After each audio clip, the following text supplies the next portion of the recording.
GVMC 65వ Vambay colony కొండపై వెలిసిన శ్రీదేవి భూదేవి సమేత శ్రీ వైకుంఠ వెంకటేశ్వర స్వామి ఆలయ ప్రాంగణంలో కాలభైరవ స్వామికి కార్తీక మాస అమావాస్య సందర్భంగా మహాభిషేకం, ప్రత్యేక హోమాలు, పూజలు నిర్వహించారు. ఆలయ ధర్మకర్త మంత్రి మంజుల, ఆలయ చైర్మన్ దొడ్రమన్ ఆధ్వర్యంలో జరిగిన ఈ కార్యక్రమానికి 74వ వార్డు కార్పొరేటర్, జిల్లా సోషల్ మీడియా కన్వీనర్ తిప్పల వంశీరెడ్డి విచ్చేసి ప్రత్యేక పూజలు నిర్వహించారు. ఈ సందర్భంగా వారు మాట్లాడుతూ, అమావాస్య రోజు కాలభైరవకి ఎంతో ప్రీతికరమైన రోజని, ఈ రోజున స్వామివారిని కొలిస్తే కోరిన కోరికలు తీరుతాయన్న దృఢ సంకల్పంతో భక్తులు నమ్ముతారన్నారు. గాజువాక ప్రాంతంలో కాలభైరవ దేవస్థానం నిర్మించడం ఎంతో శుభదాయకమని కొనియాడారు.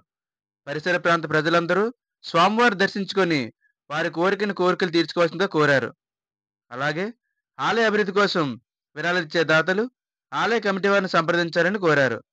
ఈ కార్యక్రమంలో గొరుసు రామలక్ష్మి, ఉషారాణి, తిప్పల స్వాతి, నాగమణి, సావిత్రమ్మ, లక్ష్మమ్మ, గవర్లక్ష్మి, పద్మ మరియు ఆలయ కమిటీ సభ్యులు, కాలనీ భక్తులందరూ అధిక సంఖ్యలో పాల్గొన్నారు. కార్తీక అమావాస్య సందర్భంగా గాజువాక నియోజకవర్గంలో బాంబే కొలిసిన గరుడదేవి వెంకటేశ్వర స్వామి ఆలయం పరిధిలో ఉన్నటువంటి కాలభైరవ స్వామి అమావాస్య సందర్భంగా తెల్లవారు 4 గంటల నుంచి కూడా ఆలయ ధర్మకర్త మంజుల గారి ఆధ్వర్యంలో ఈరోజు భారీ స్థాయిలో భక్తులు రావడం జరిగింది. వీళ్ళందరూ కూడా హోమంలో పాల్గొని అభిషేకం చేయడం జరిగింది. ఈ కార్యక్రమాన్ని రెడ్డి గారు, రామకృష్ణ, అలాగే మన అప్పలరెడ్డి గారి దంపతుల కుటుంబ సభ్యులు, అలాగే విచ్చేసిన ఇంకా చాలామంది అందరూ కూడా పేరున అందరికీ కూడా ఉన్న సేవకులు గమనించి భక్తులందరికీ శ్రీ కాలభైరవ ఆలోచన వ్యక్తికి ఏదో సంస్థ మనకు తెలిసి తెలియదు, ఏదో తప్పు చేస్తారు. ఆ తప్పులన్నీ కూడా సర్దుద్ది మనం ముందు. ఈరోజు గాజువాక నియోజకవర్గంలో బానూజీ తోట వాంబే కాలనీ కొండపై వేచి ఉన్న కాలభైరవ స్వామి ఈరోజు ఆదివారం అమావాస్య, కార్తీక మాసంలో మరి అమావాస్య స్వామిని ప్రతిష్ఠింప చేసిన మొదటి నెల.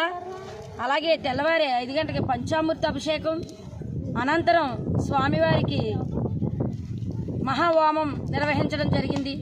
ఈ యొక్క హోమానికి తెల్లవారుజాము నుంచి కూడా స్వామివారి సన్నిధానంలో మరి పురోహితులతో మరి అలాగే ఇక్కడికి ముఖ్య అతిథులుగా ఇచ్చేసిన 74వ వార్డు కార్పొరేటర్ వంశీరెడ్డి గారు, అలాగే ఆలయ చైర్మన్ గారు దొడ్రమన్ గారు, ఇక్కడికి విచ్చేసిన భక్తులు మరి భారీగా తరలి వస్తే మరి వాళ్ళందరి చేత కూడా చక్కగా వాతావరణం కూడా మంచి మార్పు అన్నది తీసుకొచ్చి స్వామివారి అభిషేకం ఎప్పుడైతే మొదలైందో అప్పటి నుంచి కూడా వచ్చి వర్షం కూడా ఆగిపోయింది. అందుకే దైవ అనుగ్రహం ఉంటే అన్ని సానుకూల. శ్రీ అభయ వెంకటేశ్వర స్వామి ఆలయ సన్నిధిలో మరి ఈరోజు ఆదివారం అమావాస్య, కార్తీక మాసం ముగించుకున్న సందర్భంలో కాలభైరవ స్వామిని మరి మనం అందరం కూడా పూజిస్తాం.